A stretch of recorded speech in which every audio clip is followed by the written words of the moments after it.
বেশি বেশি মাছ চাষ করি, বেকারত্ব দূর করি, এই প্রতিপাদ্য নিয়ে 28 আগস্ট থেকে 3রা সেপ্টেম্বর পর্যন্ত পালিত হচ্ছে জাতীয় মৎস্য সপ্তাহ। বঙ্গবন্ধুর স্বপ্ন অনুযায়ী মাছকে দেশের দ্বিতীয় প্রধান বৈদেশিক মুদ্রা অর্জনকারী রপ্তানি পণ্যে পরিণত করার লক্ষ্যে কাজ চলছে। আর মাছের রাজা ইলিশ উৎপাদনে বাংলাদেশ রোল মডেল।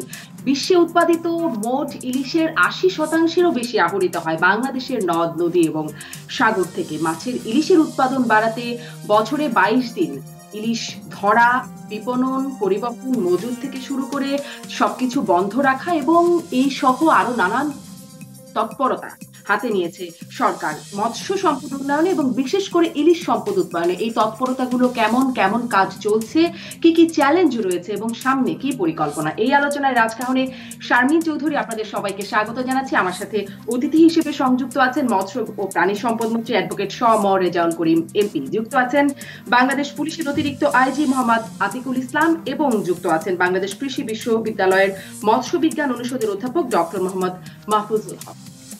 স্বাগত জানাচ্ছি আপনাদের তিনজনকেই আজকে রাজকাহনে। মাননীয় মন্ত্রী, আপনার কাছ থেকে আলোচনাটা শুরু করি। যেহেতু জাতীয় মৎস্য সপ্তাহে আমরা আলোচনাটা করছি আজকে রাজকাহনে, এই সপ্তাহ পালনের উদ্দেশ্য কি প্রথমত জানতে চাই, এবং এ বছরের যে প্রতিপাদ্য, দুটো প্রশ্ন একসাথেই করে দিই। এ বছরের যে প্রতিপাদ্য বেশি বেশি মাছ চাষ করি, বেকারত্ব দূর করি, বেকারত্ব দূর করার লক্ষ্যে কাজটা আসলে কিভাবে হচ্ছে? কারণ করোনার মধ্যে দেশেও অনেকে কাজ হারিয়েছে, আবার প্রবাসীরাও কাজ হারিয়ে ফিরেছেন। মাননীয় মন্ত্রী।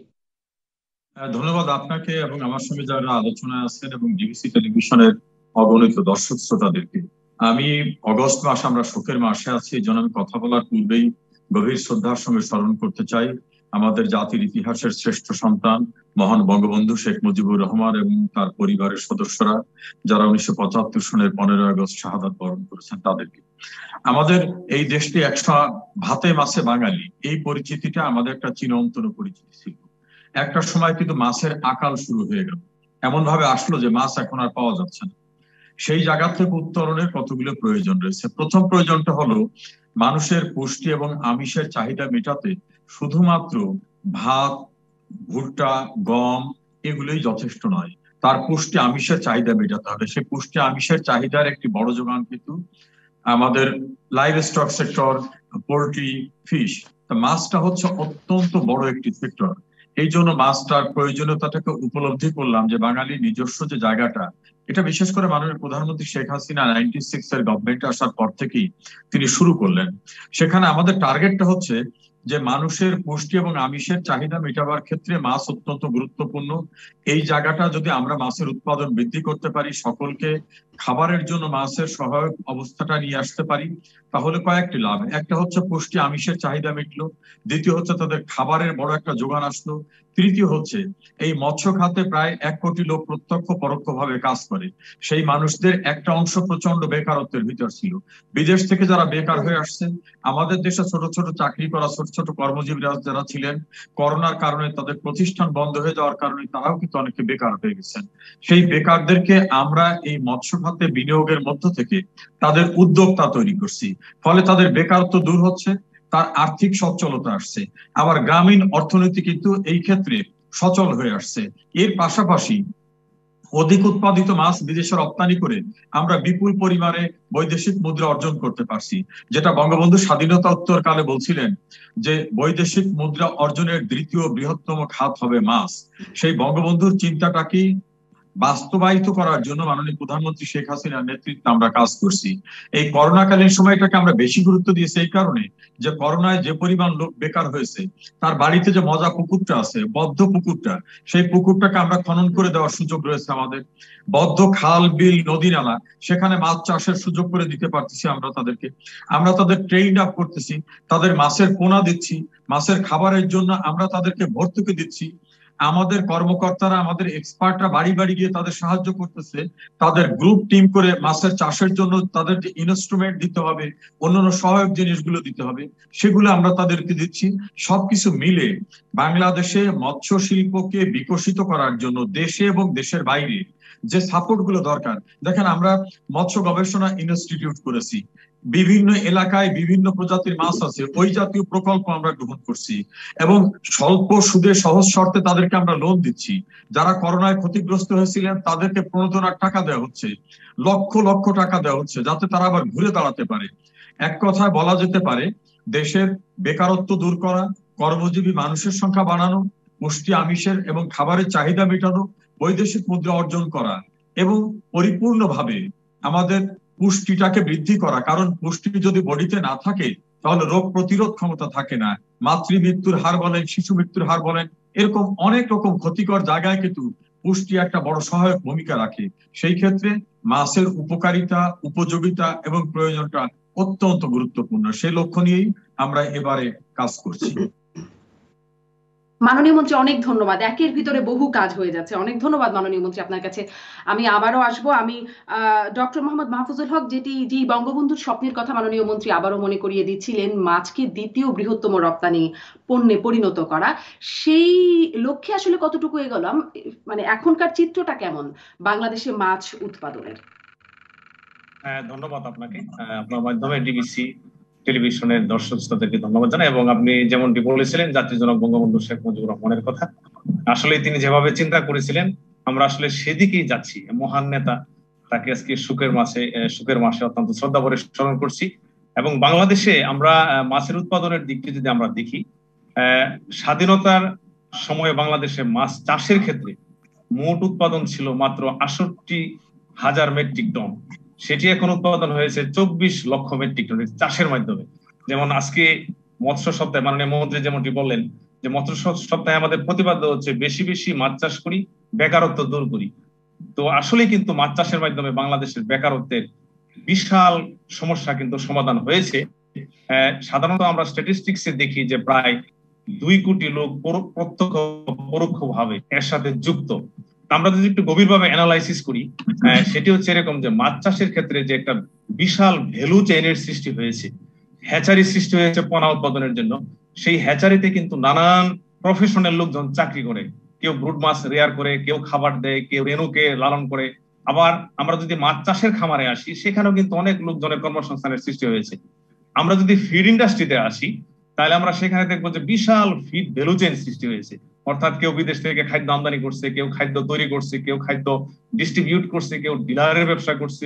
এরকম বিভিন্ন ধরনের ব্যবসা কিন্তু খাদ্যের মাধ্যমে সৃষ্টি হয়েছে। তাছাড়া আপনার দেখবেন আপনি ঔষধ কোম্পানি, অর্থাৎ মাছ চাষে কিন্তু এখন প্রচুর পরিমাণে ড্রাগস, কেমিক্যালস লাগে, এগুলো দিয়েও কিন্তু ব্যাপক বড় ধরনের ভ্যালু চেইনের সৃষ্টি হয়েছে। তাছাড়া আরেকটি বড় গুরুত্বপূর্ণ যে ভ্যালু চেইন যেখানে আপনি প্রশ্নটি করেছেন আসলে সেটি হচ্ছে যে মাছ রপ্তানির ক্ষেত্রে মাছ প্রসেসিং, অর্থাৎ মাছের যে প্রক্রিয়াজাতকরণ, এই জায়গাতেও কিন্তু বাংলাদেশের ব্যাপক উন্নতি সাধিত হয়েছে।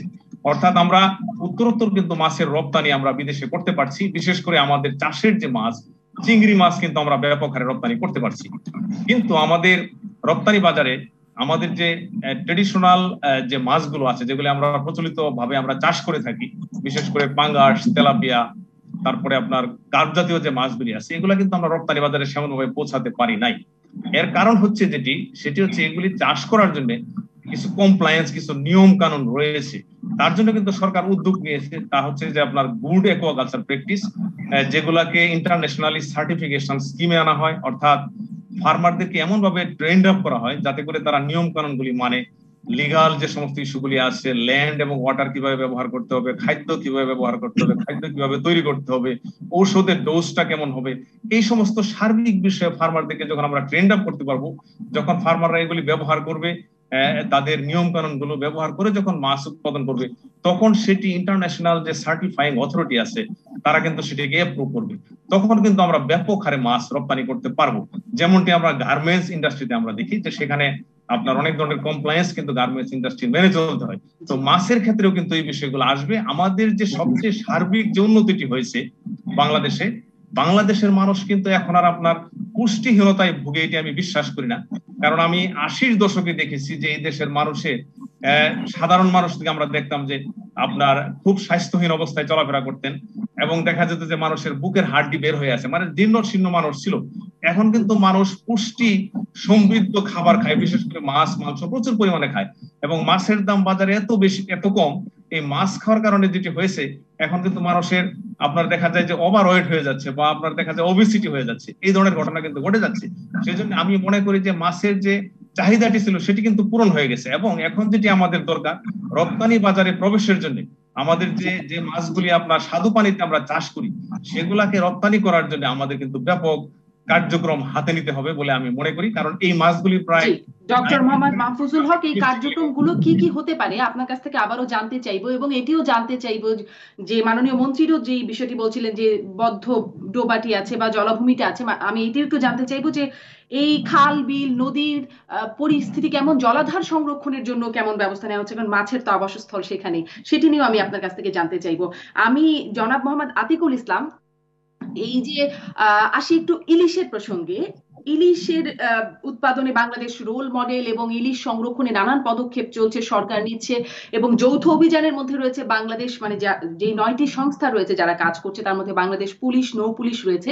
কি ভূমিকা আপনারা পালন করেন সেটি একটু জানতে চাই, এবং এই যে সংস্থাগুলো রয়েছে এদের মধ্যে সমন্বয় কতটা হয়, কিভাবে সমন্বিতভাবে কাজটা হয়?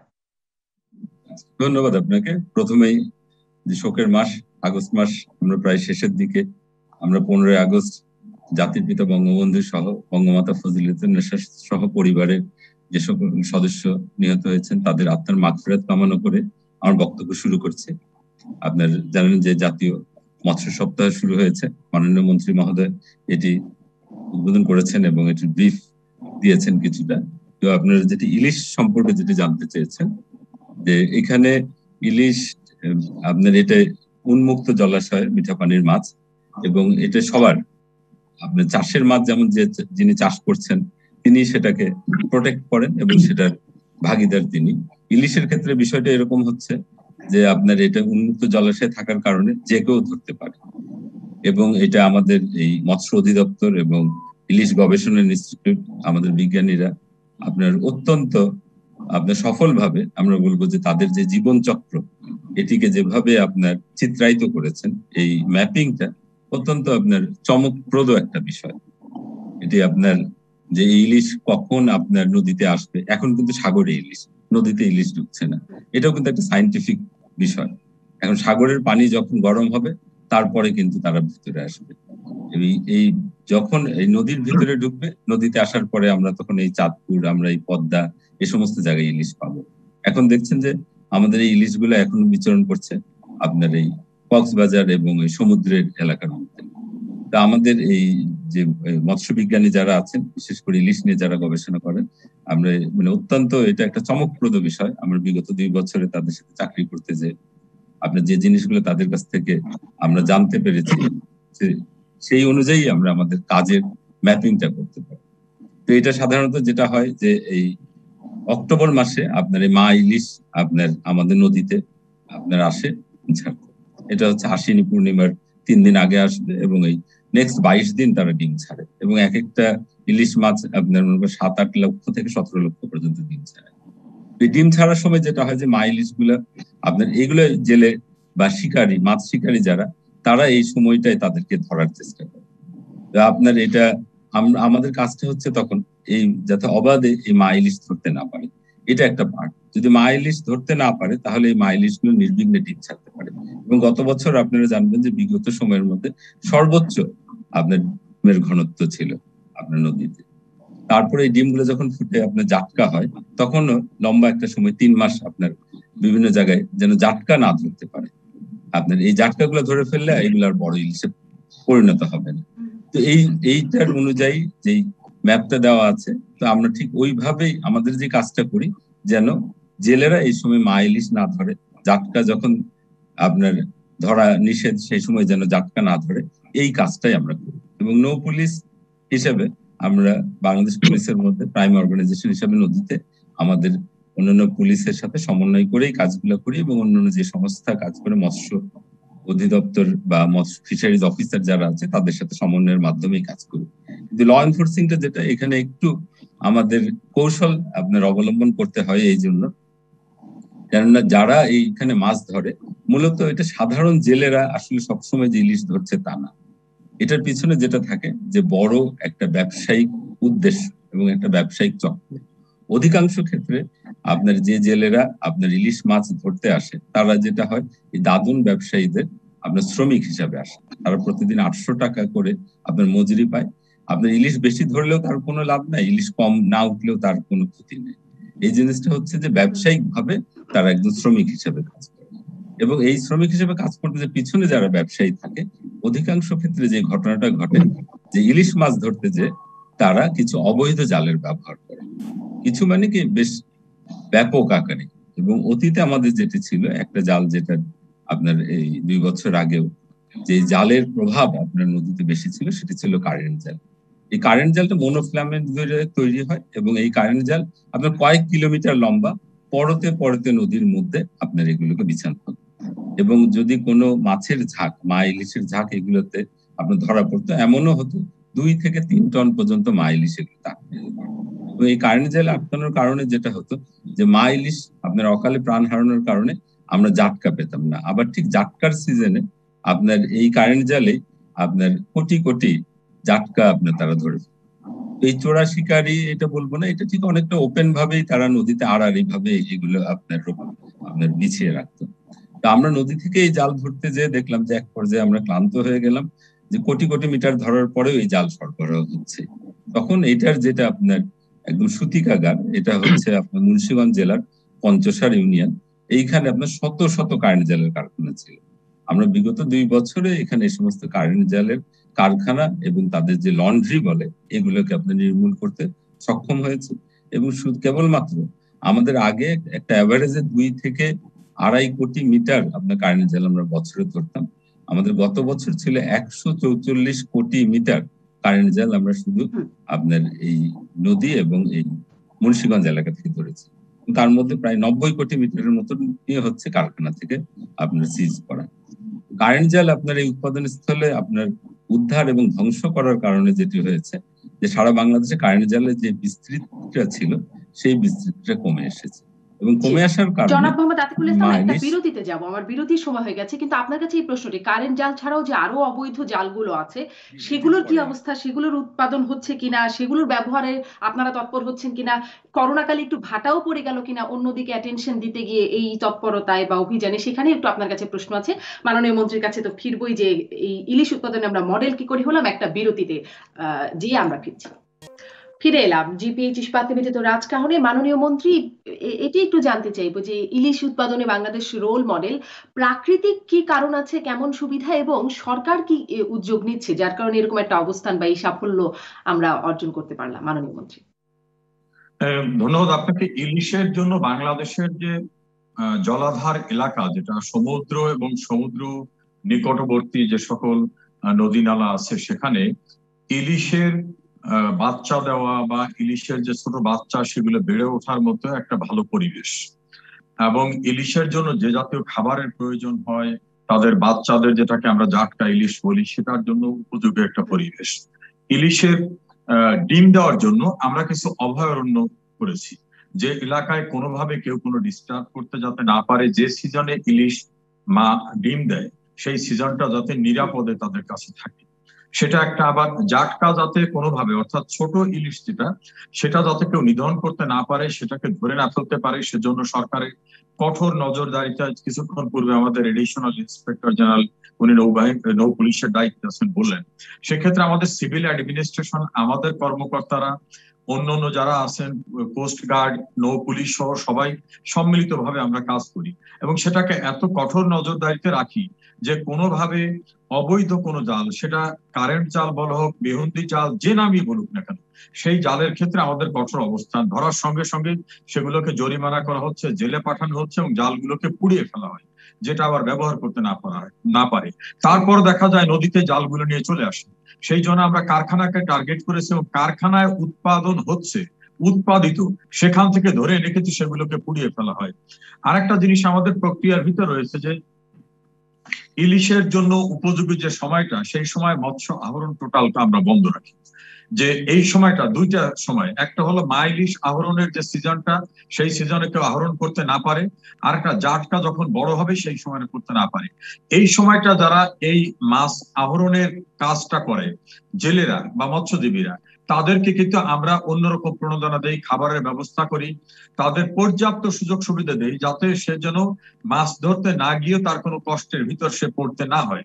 এরকম একটি প্রক্রিয়ার ভিতর থেকে কিন্তু আমরা ইলিশের জন্য অভয় অরণ্য রাখছি, ইলিশের অভয় আশ্রমের ব্যবস্থা করছি, ইলিশ যাতে বেড়ে উঠতে পারে সেটা করছি। আবার যে অঞ্চলে ইলিশের বাচ্চা দেওয়া বা ডিম আসে, সেখানে যাতে কোনো কেমিক্যাল নির্গত না হয়। ধরেন একটা ইলিশে কিন্তু 5 থেকে 6 লক্ষ ডিম দেয় একটা ইলিশ। এই 5 থেকে 6 লক্ষ ডিমটা থিতিয়ে যেখানে যায়, সেখানে যদি একটি জাহাজের পোড়া মোবিলের 1 ফোঁটা গিয়ে সেখানে পড়ে, তো সেটা বিস্তৃত হওয়ার কারণে কিন্তু টোটাল ডিমটা নষ্ট হয়ে যায়। এই জন্য ওইখানকার পানি যাতে ক্ষতিগ্রস্ত না হয় সেটা একটা। আবার যত্রতত্র যে বালু উত্তোলন করা, পাড় ভেঙে ফেলা বা ওইখানে খনন প্রক্রিয়া, ইলিশ প্রজননের যে সময়টা অথবা তার বাচ্চা যখন বেড়ে ওঠে, সেই সময়টা যাতে কোনোভাবে ডিস্টার্ব না হয়, সেখানে কোনো খনন যাতে না হয়, সেটাকে আমরা কেয়ার করি। আবার ইলিশ আসার যে গতিপথটা, সেই গতিপথটা যাতে আটকে না যায়, সেজন্য সরকারিভাবে আমরা ব্যবস্থাপনা রাখি। সবকিছু মিলে বিশ্বের ভিতরে সবচেয়ে উৎপাদন বেশি হয় ইলিশের বাংলাদেশে। সেটাকে যাতে সুস্বাদু, বড় আকারের ইলিশ এবং পরিমাণগতভাবে বৃদ্ধি পায়। আমাদের ইলিশ আহরণ দেখেন 2019 থেকে 20-এ 5.50 লক্ষ মেট্রিক টন হয়েছে, এবং একক প্রজাতি হিসাবে মোট ইলিশ মাছের ভিতরে কিন্তু আমাদের 12.22% এখন উৎপাদিত হচ্ছে। জিডিপিতে ইলিশের অবদান কিন্তু 1%। এবং ভৌগোলিক নির্দেশক পণ্যও কিন্তু আমরা যেটাকে বলে জিআই, এই জিআই সার্টিফিকেটটা কিন্তু ইলিশ বাংলাদেশ পেয়েছে। এর জন্য যদি আমাদেরকে যুদ্ধ করতে হয়েছে, এবং বিশেষ করে মাননীয় প্রধানমন্ত্রীর অত্যন্ত দূরদৃষ্টিপূর্ণ ডিপ্লোম্যাটিক ভূমিকার কারণে এটা পেয়েছি আমরা। এখন ইলিশের প্রজনন ক্ষেত্রটাও কিন্তু আমরা 4টি পয়েন্টে প্রায় 7,000 বর্গ কিলোমিটার এলাকাকে ইলিশের প্রজনন কেন্দ্র হিসাবে চিহ্নিত করে সেই জায়গাটাকে আমরা নিরাপদ রেখেছি, এবং কোনো না কোনো ভাবে ইলিশ যাতে কোনোভাবে ক্ষতিগ্রস্ত না হয় সেটাকে আমরা নির্ধারণ করার জন্য অন্যান্য যে মাননীয় মন্ত্রী আপনি যে কথাটি বলছিলেন সেখান থেকে আরেকটা একটু যদি প্রশ্ন করি, একটু সংক্ষেপে যদি আমাদেরকে এটিও বলেন, যে আপনি বলছিলেন মাছের ইলিশের উৎপাদন বৃদ্ধির কথাটা, আবার এই চিত্রটার সাথে সাথে দেখছি বরিশাল বিভাগীয় মৎস্য অধিদপ্তরের তথ্য বলছি 2020 সালের জুলাইয়ে বিভাগের 6 জেলায় ইলিশ আহরিত হয়েছে 18,065 টন, কিন্তু চলতি বছরের জুলাইয়ে 6 জেলায় ইলিশ উৎপাদনের পরিমাণ মাত্র 11,222 টন। এক বছরের ব্যবধানে এক মাসেই উৎপাদন কম হয়েছে 6,843 টন। কেন? এখানে একটা চমৎকার বিষয় আছে, ইলিশের জীবন চক্রটা কিন্তু ডিফারেন্ট। ধরেন আপনার বাড়ির পাশে বড় একটা নদী আছে, যে নদীতে প্রতি বছর ইলিশ পাওয়া যেত। এই নদীতে আপনি বালু উত্তোলন করা অথবা নদীর ভিতর কোনো কেমিক্যাল যাওয়া বা পাড় ভেঙে যাওয়া, নদীর যে স্রোত, গতি প্রকৃতি, এটা যদি পরিবর্তিত হয়ে যায়, ইলিশ কিন্তু ওখানে থাকবে না। ও কিন্তু কমে যাচ্ছে না, সে অন্য কোথাও গিয়ে আশ্রয় নিচ্ছে। টোটাল ইলিশের উৎপাদনের কথা যদি আমরা বিবেচনা করি, আমাদের স্ট্যাটিস্টিক্যাল যে রিপোর্ট আছে, সেক্ষেত্রে প্রতি বছর ইলিশ বাড়ছে। এখন অভয় অরণ্যের জন্য তার উপযোগী যে পরিবেশটা, ধরেন একটা লঞ্চ ডুবে গেছে, সেই লঞ্চ থেকে মোবিল এবং অন্যান্য কেমিক্যাল নির্গত হচ্ছে, এবং এমন একটি জায়গায় নির্গত হচ্ছে, সেই জায়গাটা ইলিশের বাচ্চা দেওয়ার জন্য, ডিম দেওয়ার জন্য উপযুক্ত জায়গা ছিল, অর্থাৎ নদীর গভীরে বা সমুদ্রের গভীরে। ওখানে যদি ওর জন্য সুইটেবল পরিবেশ না থাকে, ইলিশ কিন্তু ওখানে বাচ্চা দেবে না, এবং যদি কোনো বাচ্চা ওখানে দেয়, সেই বাচ্চা বেড়ে উঠবে না। এই জন্য গতি প্রকৃতি তার জীবন চক্রেই আছে। খরস্রোতা পানি হতে হবে, সেই পানিটা পরিচ্ছন্ন থাকতে হবে, তার জন্য প্রয়োজনীয় খাবার থাকতে হবে, কোনোভাবে সে ডিস্টার্ব হবে না, হঠাৎ করে পাড় ভেঙে তার ডিমের উপরে পড়বে না। এরকম অনেকগুলো সাইন্টিফিক্যালি বিষয় রয়েছে। এই জন্য এক অঞ্চলে ইলিশ পাওয়া যায় না তার অর্থ নয় যে ইলিশ উৎপাদন কমে গেছে, তার আবাসস্থান সে পরিবর্তন। মাননীয় মন্ত্রী, মানে এই অন্য অঞ্চলে হয়তো ইলিশের উৎপাদন বেড়েছে, বরিশাল অঞ্চলে কমেছে। আরেকটা জিনিস, আরেকটা বিষয় শুনতে পাই আমি, একটু ডক্টর মোহাম্মদ মাহফুজুল হক আপনার কাছ থেকে শুনতে চাই যে ইলিশের গড় আকৃতি, ওজনও কমে যাচ্ছে, বিশ্লেষকরা এরকমটা বলছেন, এবং আড়তদারদের কাছ থেকে এরকমটা, মানে কিছু কিছু গণমাধ্যমে কথা বলার সূত্রে এগুলো জানতে পারছি। এই বিষয়টা কেমন আসলে, কি একটু ব্যাখ্যা করবেন? আপনি আরেকবার প্রশ্ন যদি করতেন আমাকে, আমি প্রথম। জি অবশ্যই অবশ্যই। ইলিশের গড় আকৃতি এবং ওজন সেটি কমে গেছে, সেটির কথাও আমরা শুনছিলাম, গণমাধ্যমে এই ধরনের খবরও আসছে, আড়তদাররা বলছেন, বিশ্লেষকদেরও অনেকে বলছেন। এটি কেন? অত্যন্ত গুরুত্বপূর্ণ বিষয় এটি।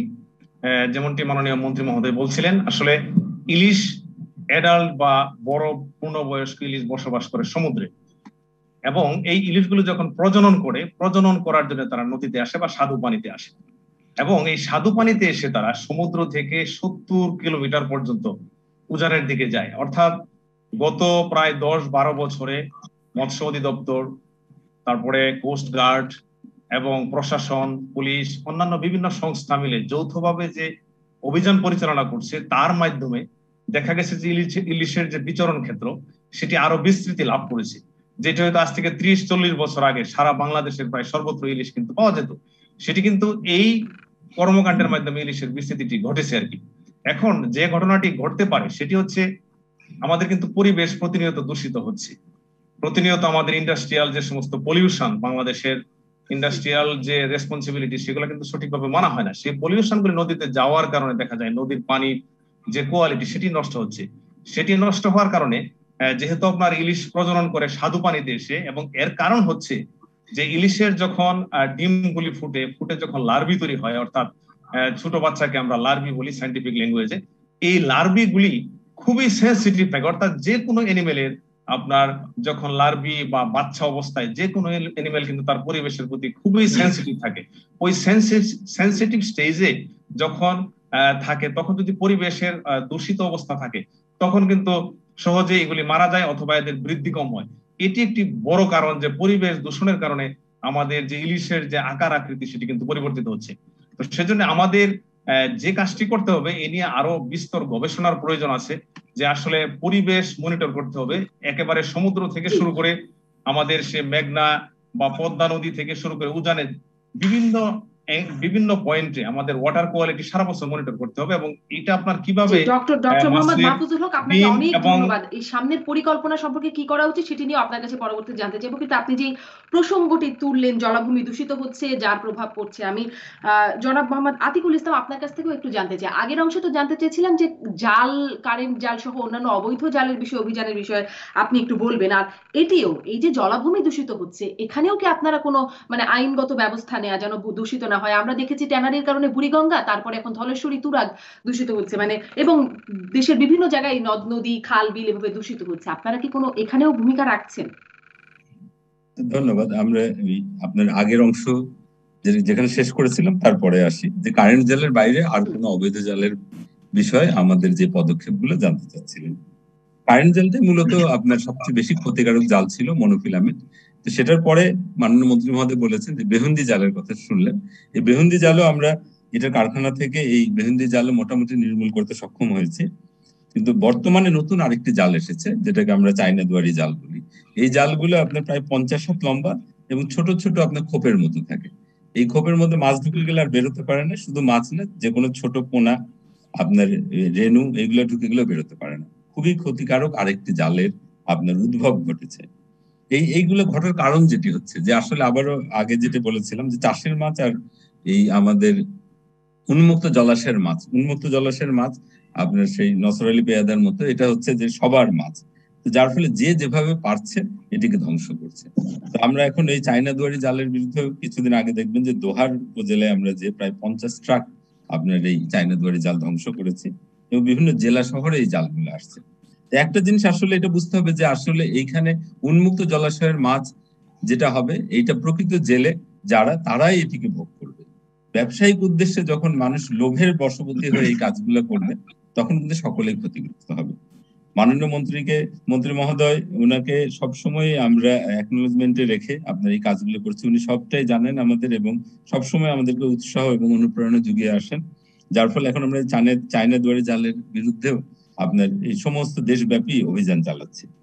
এইটার বাইরে যেটি আসলেন যে আপনার পরিবেশ দূষণ, আসলে মাছকে তার আমি উপযোগী তাহলে পরিবেশ, একটা বিরতি নিয়ে সেই অংশটুকু একটু শুনি। জনাব আতিকুল ইসলাম, আমি একটা বিরতি নিয়ে আপনার কাছেই ফিরছি। জলভূমির দূষণের বিরুদ্ধে কি করছেন শুনবো নিশ্চয়ই। ফিরছি রাজকাহনে বিরতির পর। ফিরলাম রাজকাহনে। জনাব মোহাম্মদ আতিকুল ইসলাম, যে প্রশ্নটি করছিলাম, জলাভূমি সংরক্ষণেও আপনারা কেমন, মানে দূষণের বিরুদ্ধে কেমন তৎপরতা চালাচ্ছেন?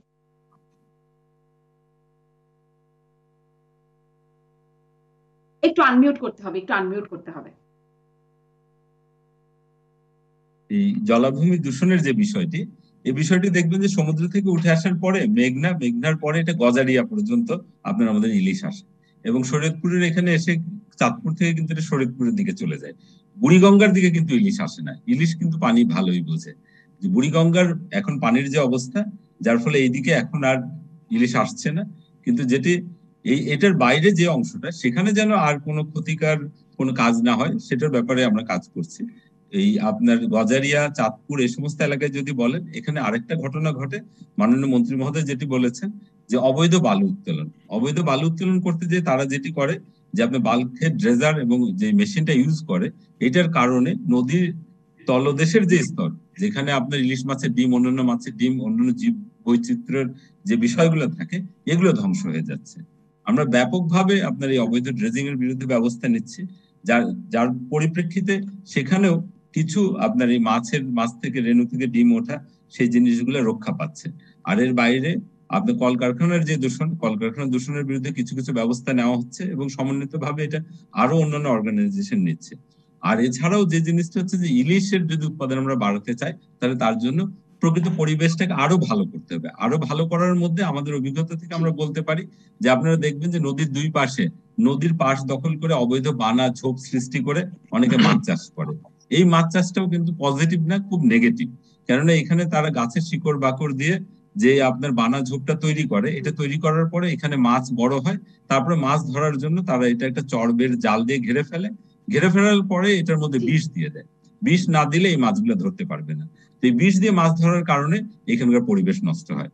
আমরা আপনার মাইলকে মাইল আপনাদের কাছ থেকে আরো তৎপরতা নিশ্চয়ই আমরা আশা করব এগুলোর বিরুদ্ধে। অনেক ধন্যবাদ জনাব আতিকুল ইসলাম। জনাব ডক্টর মোহাম্মদ মাহফুজুল হক, কেমন পরিকল্পনা করা উচিত আরো সমৃদ্ধ হতে হলে?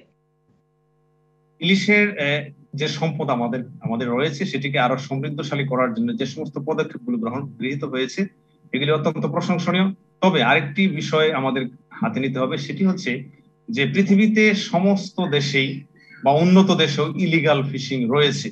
তো ইলিশ মাছের আহরণের ক্ষেত্রে, বিশেষ করে আপনার প্রজনন মৌসুমে ব্রুড ফিশ বা মা ইলিশ, আর আপনার জাটকার যে সময় জাটকা নিধন, এই বিষয়গুলি রোধ করার জন্য আমি যেটি মনে করি, আমাদের যে সমস্ত জেলে ভাইরা আছেন, তাদেরকে সচেতন আরো বেশি করতে হবে। পাশাপাশি যে কাজটি করতে পারে সরকার, ডিজিটাল বাংলাদেশ এখন, সেই কাজটি হচ্ছে এই ইলিশ ধরার যে নৌকাগুলো, সেগুলাকে আপনার জিপিএস ট্র্যাকারের আওতায় আনা যায় কিনা। অর্থাৎ এই নৌকাগুলোতে উন্নত দেশে এরকম ইলিগাল ফিশিং নিয়ন্ত্রণ করার জন্য এরকম ভেসেলের মাঝে জিপিএস ট্র্যাকার সংযুক্ত করা হয়েছে।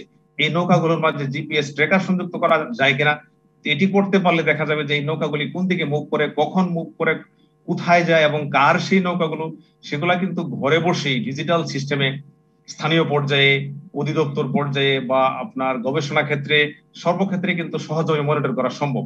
আর ফাইনালি যে কথাটি বলতে চাই, ইলিশ এমন একটি বৈচিত্র্যপূর্ণ মাছ যেটি মাইগ্রেট করে সমুদ্র থেকে নদীতে আসে, নদী থেকে আবার সমুদ্রে যায়, এবং এর যে বিস্তৃতি, এর যে বায়োলজি, এর যে ফিডিং বিহেভিয়ার, এর যে ব্রিডিং বিহেভিয়ার, এর বৈশিষ্ট্য এত ভিন্ন ধর্মী। এ নিয়ে কিন্তু আমরাও বিশ্ববিদ্যালয়ে সাবজেক্ট খুলেছি, স্পেশালাইজড সাবজেক্ট খোলা হয়েছে, এগুলি পড়ানো হচ্ছে, গবেষণা হচ্ছে। এটি নিয়ে আরো বিস্তর গবেষণা প্রয়োজন। আমি মনে করি বাংলাদেশ আরো গবেষণার প্রয়োজন। অনেক ধন্যবাদ ডক্টর মোহাম্মদ মাহফুজুল হক, ধন্যবাদ আপনাকে মাননীয় মন্ত্রী। একদম শেষ সময় আপনাদের পরিকল্পনা। এইটুকুনি আমার বক্তব্য। ধন্যবাদ। জি, অনেক ধন্যবাদ মাননীয় মন্ত্রী। দেখুন, আমাদের কিন্তু মৎস্য সম্পদকে সম্প্রসারিত করার জন্য আমাদের নতুন একটি দিগন্ত এসেছে। মাননীয় প্রধানমন্ত্রীর সুযোগ্য নেতৃত্বে আমরা সমুদ্র সীমায় 1,18,813 বর্গ কিলোমিটার এলাকায় আমাদের সার্বভৌমত্ব প্রতিষ্ঠিত করতে সক্ষম হয়েছি। আমাদের যে ব্লু ইকোনমির কথা আমরা বলছি, এই সমুদ্রের বিশাল এলাকায় কিন্তু প্রচলিত মৎস্য, অপ্রচলিত মৎস্য রয়েছে, শৈবাল রয়েছে, নানা প্রকৃতির অত্যন্ত মূল্যবান বিভিন্ন উপাদান সেখানে রয়েছে। সেগুলি আহরণ করার জন্য আমরা প্রকল্প নিয়েছি। যেমন টুনা মাছ, এদেশে আমরা অনেককে লাইসেন্স দিয়েছি, তারা নিজ উদ্যোগে করে না। আমরা সরকারিভাবে নিজেরা টুনা ফিশ সংগ্রহ করার জন্য বিভিন্ন জায়গা থেকে আমরা জাহাজ সংগ্রহের প্রক্রিয়ায় আছি। তারপরে আমাদের মৎস্য গবেষণা ইনস্টিটিউট গুলো বাড়িয়েছি। আমাদের গবেষণা ইনস্টিটিউটের পাশাপাশি আন্তর্জাতিক মানের ল্যাবরেটরি স্থাপন করেছি। গ্রামগঞ্জে বিভিন্ন জায়গায় আমরা গ্রুপ করতেছি। কৃষকদের মানে এই খাতের যারা কৃষক বা খামারি তাদেরকে প্রশিক্ষণ দিচ্ছি। আমাদের সামগ্রিকভাবে বাংলাদেশকে মৎস্য সেক্টরে সবচেয়ে আধুনিকায়ন করা এবং গুণগত মান সমৃদ্ধ করার জন্য যতগুলি পদক্ষেপ নেওয়া দরকার, ধরুন আমরা হালদাকে বঙ্গবন্ধু মৎস্য হেরিটেজ ডিক্লেয়ার করা হয়েছে। বাংলাদেশের বিভিন্ন এলাকায় উল্লেখযোগ্য যেখানে মাছ পাওয়া যায় সেই গ্রামগুলোকে মৎস্যজীবী গ্রাম বা মৎস্য গ্রাম ডিক্লেয়ার করতেছে এবং তাদের সেই যত ফ্যাসিলিটিস দিচ্ছি। যে অঞ্চলে যে প্রকৃতির মাছের চাষ হয়, ধরেন আমাদের পার্বত্য এলাকায় কুচিয়া কাঁকড়ার চাহিদাটা অনেক বেশি এবং এই তৎপরতাগুলো আপনারা অব্যাহত রাখবেন এবং আপনাদের এই পরিকল্পনাগুলোর জন্য এবং তৎপরতার জন্য ধন্যবাদ জানাই। আমার সময়ও শেষ হয়ে গেছে। অনেক অনেক ধন্যবাদ মাননীয় মন্ত্রী আপনাকে। ধন্যবাদ জনাব মোহাম্মদ আতিকুল ইসলাম এবং ডক্টর মোহাম্মদ মাহফুজুল হক, আপনাদের তিনজনকে আজকের মতো বিদায় নিচ্ছি রাজকাহন থেকে। ধন্যবাদ দর্শক।